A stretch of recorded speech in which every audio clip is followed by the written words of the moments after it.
Kami menuju Banjarnegara, sebuah kota kecil dengan topografi perbukitan di bagian tengah Pulau Jawa. Beberapa wilayah di Banjarnegara adalah perkebunan salak. Lereng bukit penuh dengan tanaman jenis palem ini. Sudah 30 tahun terakhir, salak pondoh asal Sleman dibudidayakan di Banjarnegara. Ada 4 kecamatan yang sebagian besar warganya bertani salak. Seorang petani mengajak saya masuk ke dalam kebun salak yang cukup rimbun. Kebun seluas 2 hektar ini sudah cukup tua, namun masih menghasilkan. Selain karena musim hujan, kontur tanah yang miring juga lumayan merepotkan. Salak menjadi pilihan petani di sini karena bisa berbuah sepanjang tahun. Selain itu, juga tentu saja kesuburan tanahnya. Benar, Pak. Ya, pemirsa, Banjarnegara ini merupakan salah satu pusat budidaya salak nasional. Ada banyak sekali lahan di tempat ini yang Banjarnegara ini memang diyakini memiliki kesuburan yang sangat cocok untuk salak. Namun apakah hanya salak yang subur di tempat ini, dan apakah tanah Banjarnegara ini punya resiko bagi tanaman dan juga warga yang tinggal di tempat ini? Selengkapnya di Indonesiaku. Setiap hari ada saja salak yang siap dipanen. Soal manisnya tak perlu ditanya, karena salak di sini bahkan lebih manis dari salak pondoh. Tak cuma lebih manis, buah bersisik ini ukurannya lebih besar dari pondoh biasa. Tanaman salak pun tak terlalu manja soal perawatan. Selama pupuk tepat waktu dan tidak kekurangan air, maka salak sudah akan berbuah. Bukan hanya budidaya yang serius, kesuksesan salak di Banjarnegara juga karena campur tangan alam yang begitu subur. Banjarnegara ini cocok, makanya dari Sleman mungkin cocok di sini. Dari Sleman kan salaknya dulu kecil-kecil, di sini salaknya besar karena cocok mungkin tanahnya, dari udaranya, hujannya juga, kadar airnya juga tinggi.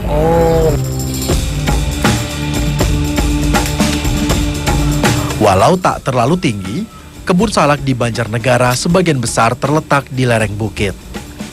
Tanah warga yang dahulu hutan kini sudah penuh dengan kebun-kebun salak. Panen di tempat yang saya datangi pun tak mudah. Kadang harus naik dan sekali waktu harus turun mencari buah yang matang. Melihat kebun salak yang sudah cukup tua dan miring ini sebenarnya membuat was-was. Sebabnya, daerah Banjarnegara merupakan daerah merah di Jawa Tengah. Longsor menjadi teman setia bagi warga di sini. Perbukitan yang miring dan curah hujan tinggi merupakan pasangan berbahaya di Banjarnegara. Petani tahu betul kalau salak membutuhkan banyak air untuk tumbuh subur. Namun mereka sebenarnya juga sadar kalau tanaman salak juga ibarat bom waktu bagi keselamatan mereka.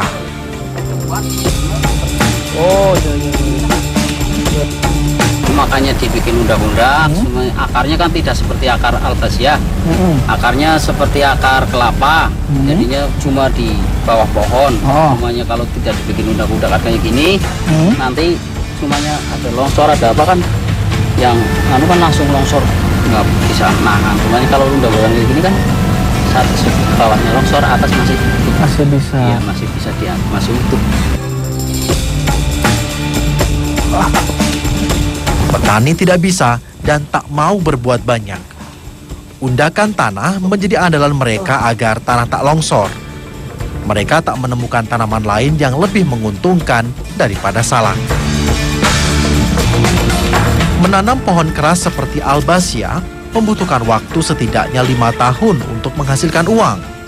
Bandingkan dengan salak yang belum setahun sudah berbuah dan bisa bertahan belasan bahkan puluhan tahun. Musim hujan adalah saat-saat membahagiakan petani. Salak mereka berbuah lebat dan berkualitas. Warga yang tak punya kebun pun kebagian rejeki.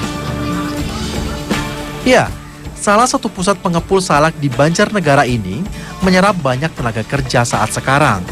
Mereka biasanya memperkerjakan warga sekitar. Tak kurang dari 20 warga memilah dan membungkus salak-salak ini.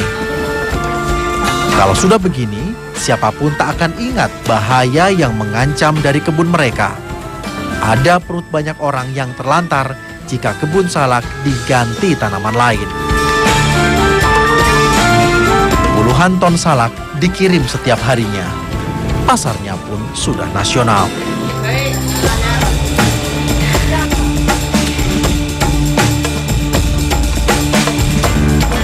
Alam yang rusak dan bencana sebenarnya sebuah sebab akibat.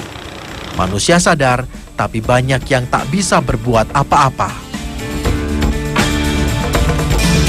Ya pemirsa, bukan hanya perkebunan salak, ternyata Banjarnegara ini juga merupakan daerah yang kaya akan sayur mayur. Di daerah yang lebih tinggi dari perkebunan salak tadi, terdapat kompleks perkebunan sayur yang cukup luas dan ternyata masih menggunakan lahan miring sebagai tempat bercocok tanam mereka. Padahal ini cukup curam.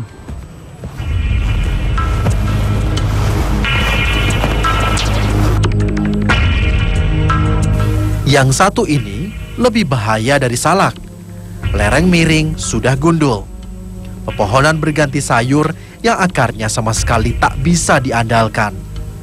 Tanah subur di Batur, Banjarnegara yang berbatasan dengan Wonosobo ini menjadi sebabnya. Banjarnegara merupakan dapurnya Jawa Tengah.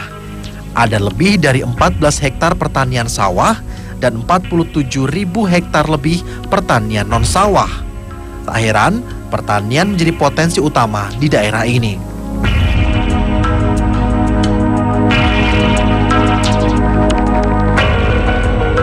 Pukul 6 pagi, perempuan buruh tani mulai bekerja.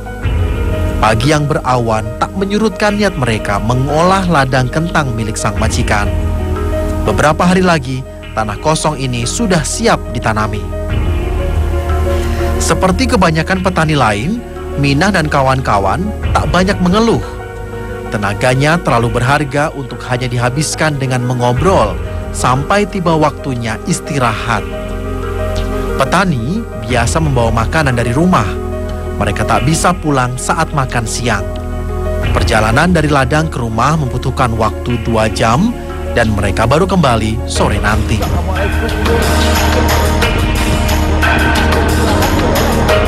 Di balik wajah lelah buruh tani ternyata tersimpan rasa was-was dan pasrah. Mereka khawatir atas keselamatan mereka bekerja di ladang tinggi. Kira-kira yang Ibu takuti kalau pas lagi kerja di tempat lereng-lereng gini apa sih, Bu? Hujan. Kenapa takut sama hujan? Ya itu ada petir, ada longsor. Longsor. Iya. Takut kalau pas lagi kerja. Iya. Tapi kalau pas ke hujan-hujan gerimis gitu tetap kerja? Iya, tetap. Tetap. Mul, Mas. Kemulan Mul plastik, Mas. Pakai plastik. Plastik, tapi kok Capek. tutup. Oh, nggak bisa istirahat dulu karena nggak bisa berhenti pulang gitu? Ya enggak. Nggak bisa? Nggak bisa. Oh. Petani baru selesai pukul 5 sore. Karena hanya buruh, mereka pun harus mematuhi aturan majikan. Bekerja penuh bahaya, namun tak bisa berbuat apa-apa. Alam melimpahkan tanah yang subur di Banjarnegara. Manusia menggarap sebisanya, namun ada bahaya yang terus mengintai.